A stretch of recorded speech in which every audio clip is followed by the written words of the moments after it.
Hello again, and welcome to our very last segment of the day, where we've covered things that are a little lighthearted, some tea etiquette, and some tea history about that, how to fold origami cranes, a story reading by McKenna. But talking about something a little more serious as we close today is about scams involving seniors. Now, scams have always been out there, and seniors have always been victims, and that's a couple reasons. Partly because the generation of seniors are very trusting, and also a part of that, they have finances, maybe some savings, but they're also a very small cross section may have declined mentally to where they are more susceptible than others. But another reason is because seniors are oftentimes isolated and lonely. And for someone to contact them is always a welcome thing, but however, that also makes them very susceptible to senior fraud. But keep in mind, we need to make sure that we always check in on our seniors, check on each other, give them warnings, information. If you've been approached by someone asking for your personal information, your social security number, your banking account number, credit card number, these things you should not be giving out to anyone. Matter of fact, if there's someone who comes to you and they're a trusted person maybe in your neighborhood and they want to do something nice for you, go shopping and take your credit card or your debit card, there's danger also involved with that. So how do you get around that? What if you need that service? Those things are very difficult questions to answer. But please be aware, once you give your debit card number to someone, you stand the chance of losing all your finances in the bank. So please understand that. Because your money situation, the fact that you have some, maybe not a lot, is why scam artists make you their targets. Another famous one here we'll talk about is romance scam. And one of the reasons for that is because seniors are oftentimes widowed and they're lonely.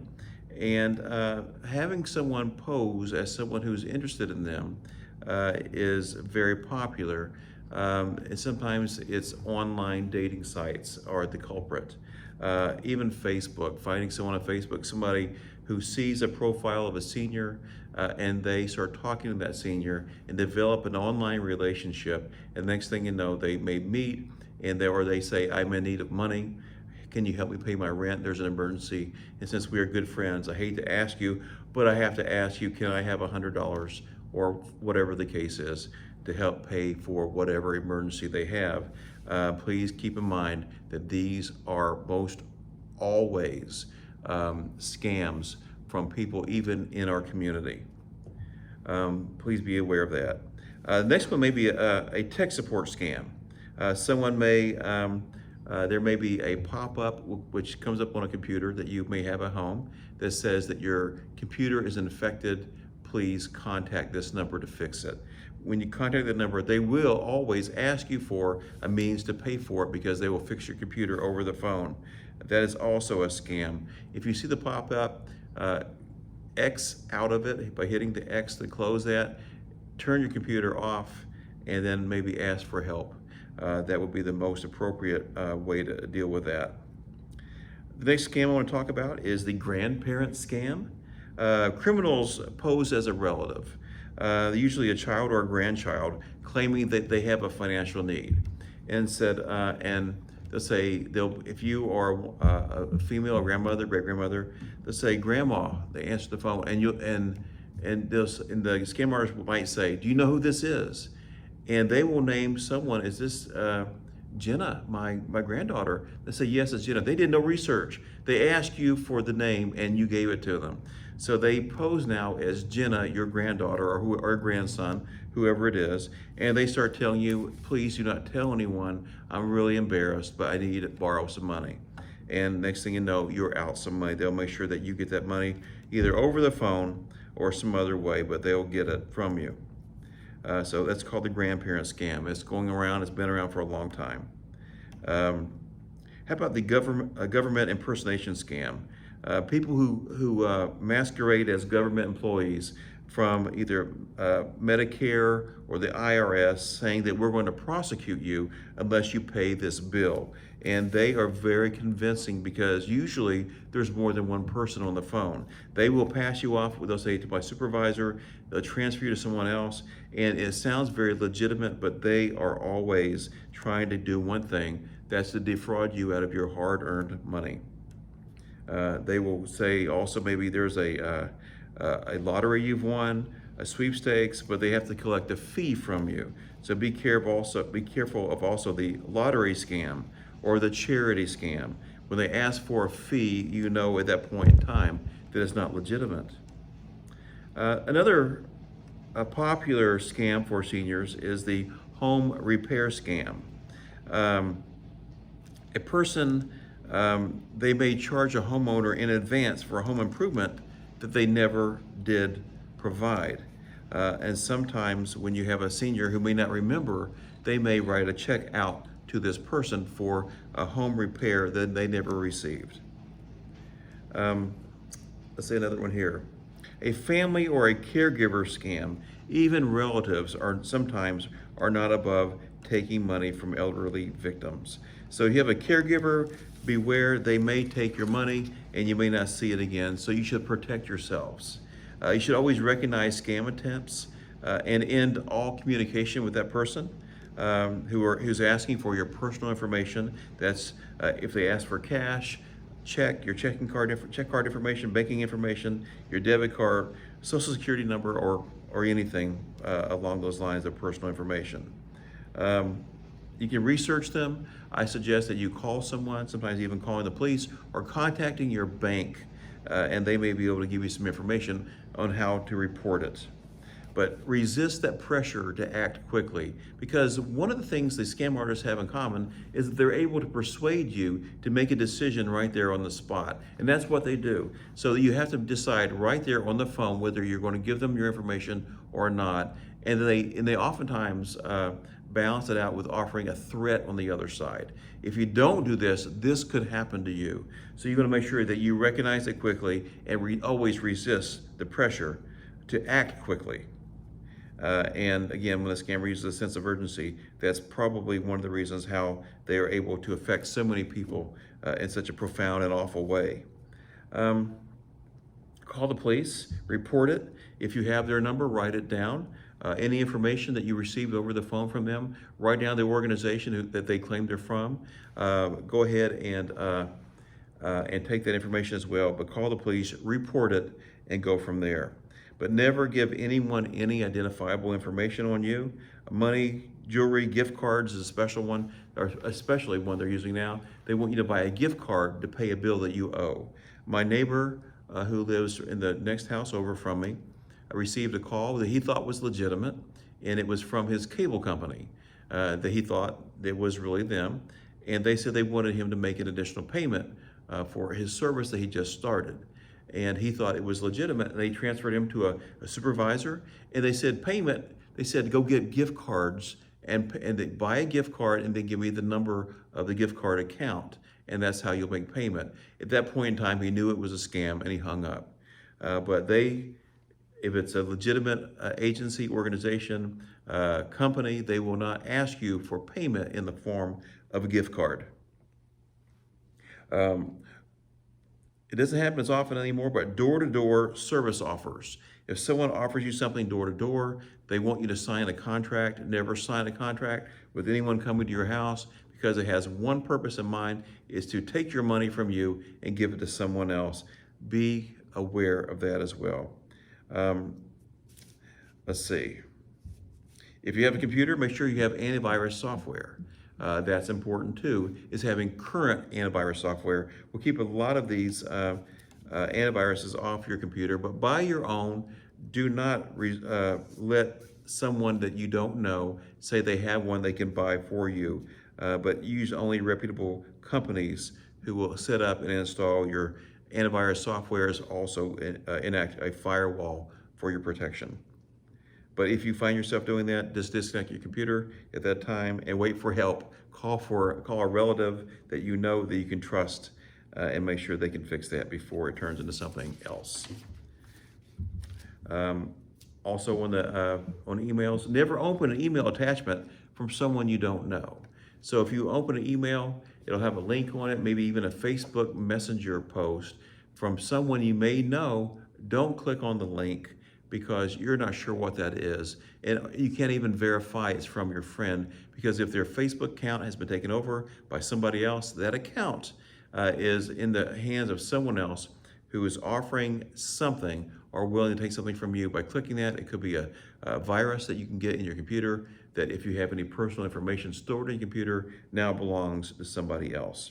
But make sure you don't click on any links, even from people that you know, without calling first and verifying it's legitimate. Call your friends and make sure.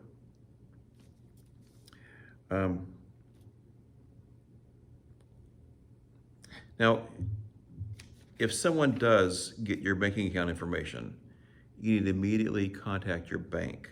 That's to put some protections on your accounts, and they can monitor your account and look for anything that might be considered suspicious. You may have that already. Contact your bank, and what they can do is look for any credit cards, purchases, or charges, or your debit card, or even your credit card company that maybe seem out of the ordinary, maybe purchased from outside of town. If you don't travel much, tell them I usually don't travel anywhere. So if you see a charge that's placed from another state or even outside my community, it's probably fraudulent. So please notify me in advance. But if you believe that you may have been contacted with someone, or someone has defrauded you for money, contact the local FBI office in your community or your city, and or go online and submit a tip. But you can also file a complaint with the FBI. They have a special internet crime complaint center that will take all your information, but you need to also make sure you write down, again, every bit of the information you can from the scam artist, that person who is trying to defraud you. Their phone number, their information, their company's name, even the person's name who was on the phone with you. These are very important that you give them that information. But if you have already set up or transferred funds to them, give them that information. Make sure you notify the bank again, police, and the FBI Internet Scam Services or Crime Complaint Center.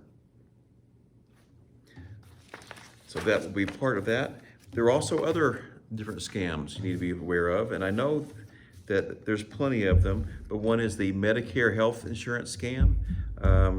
Anyone over 65 is eligible for Medicare, and so you'll never see a real legitimate person call you or find out or receive a call rather from someone who is trying to get your money over the phone from Medicare. So understand that if you do, it is most likely a scam. Usually these persons, these scam artists, they may pose as a Medicare representative, and they're asking you for your personal information. Don't give it to them. If they were legitimate and actually from Medicare, they would already have your information. But that's how they start. Once they get that, they take your money, so please be aware. There's also counterfeit prescription drugs out there where someone is trying to find you a better price on your prescriptions.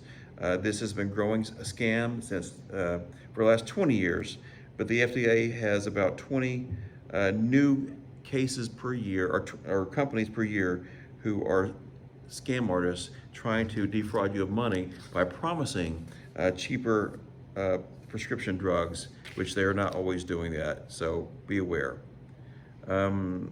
There's funeral and cemetery scams. So if someone is trying to sell something, a plot, they're claiming that, or they have read an obituary of a friend of yours or a relative. Keep in mind, they may be calling to ask for money, saying that your deceased family member still owes money. They're claiming that there is still an outstanding debt with them, and they're going to try to receive that money from you. They're fake debts in almost every case. Do not give them any information. Another tactic from these from some or funeral homes that are not very reputable is that they will increase the cost or have extra charges on bills from a funeral service. So please be aware, ask for a detail of the invoice and go from there. There's a series also in changing this one, another one, anti-aging products, and this is something totally different than what we've been talking about. But we all want to look younger, feel younger. But this is one of the things, believe it or not, is taking over maybe as far as the number one or two spot in scam artists for as far as seniors are concerned. But they are taking money from seniors and promising them they can look younger. There's issues of fake Botox is on the rise in some states, and that's also something we need to be aware of. Please be happy with the way you look. It's certainly not worth receiving an injection of something that's not what it's supposed to be. Telemarketing, just the general telemarketing and phone scams. Those are always in every shape and form. There's no paper trail, there's no face-to-face interaction, so all you have is a phone call that you can't really be aware where it come from or came from and who the person is on the other end, so it's very dangerous. So some of those, again, there's one called the pigeon drop, and let me cover that one real quick. It's where the person on the phone will tell you they found a large sum of money and they're willing to split it with you. That could be on the phone, it could even be in the form of an email from someone overseas. But they say they need to have it put into a bank and they'll make a good faith payment if you will do that with them, and then you can withdraw the funds from the account. But usually there's a second person who claims they're a lawyer or a banker, but it's someone who's there with them in order for you to pay a fee in order for them to give you the money. And so if somebody's willing to give you money, I don't think it's ever a legitimate thing. Nobody's ever offered me money like that legitimately. And of course, if they're offering you money, why would they ask you for money? Another one they do on the phone or via email. Facebook is famous for this now, where the con artist is pretending to be a family member and they want you to wire them money because of a car accident they've been involved in. So they can look on your Facebook profile, find out who your relatives are. They can claim to be a relative and say, listen, I've had an accident, can you give me some money? And this is how it's done. There's also many charity scams.